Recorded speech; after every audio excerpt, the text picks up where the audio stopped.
Hello बच्चों, let us understand the solution for this question. State the action and reaction forces in the following cases. तो मुझे यहाँ पे action और reaction forces बतानी है इन गिवन केसेस में। First, a book kept on table, second moving rocket, third a person walking. तो अब हम इसमें देखते हैं। सबसे पहले हम इसमें की कंसेप्ट की बात करते हैं। जो कंसेप्ट हम यहाँ पर यूज करेंगे, की कंसेप्ट में हम सिंपली लिखेंगे Newton's third law. Newton's third law हम यहाँ पर लिखेंगे। Means for every action there is equal and opposite reaction, Newton's third law. So solution पर आते हैं।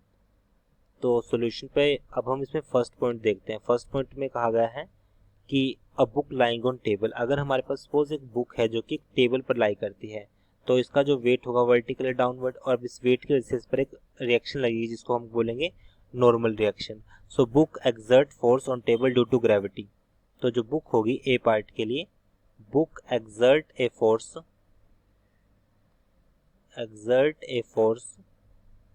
on table due to gravity। Gravity की वजह से जो फोर्स उस पर एक्सर्ट होगा। सो ये हो जाएगा book exert a force on table due to gravity. Gravity की वजह से एक्सर्ट होगा। और अब इसमें और इसकी वजह से table will also exert opposite force, Newton third law के according. Table will exert opposite force,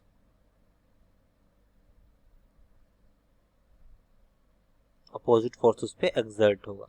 B हमारे पास है मूविंग रॉकेट। जो रॉकेट है वो जो मूव करता है।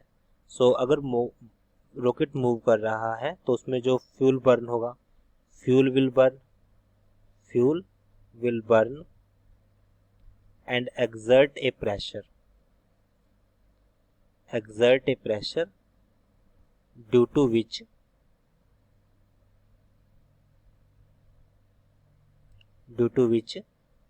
rocket will move upward। जो रॉकेट होगा वो अपवर्ड मूव करेगा। सो जैसे ही फ्यूल बर्न होगा तो जो रॉकेट होगा वो अपवर्ड मूव करेगा। Fuel will burn and rocket will move upward. Fuel will burn and rocket will move upward. और जो रॉकेट होगा वो अपवर्ड मूव करेगा।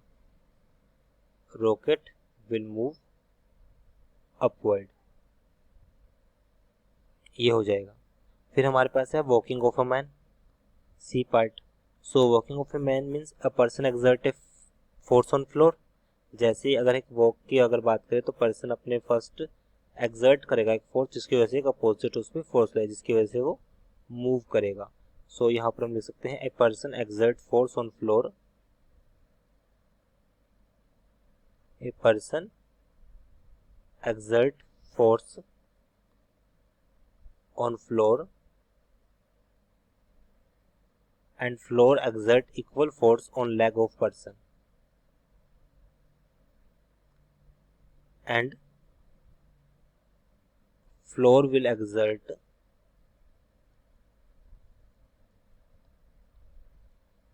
a force opposite and person will move।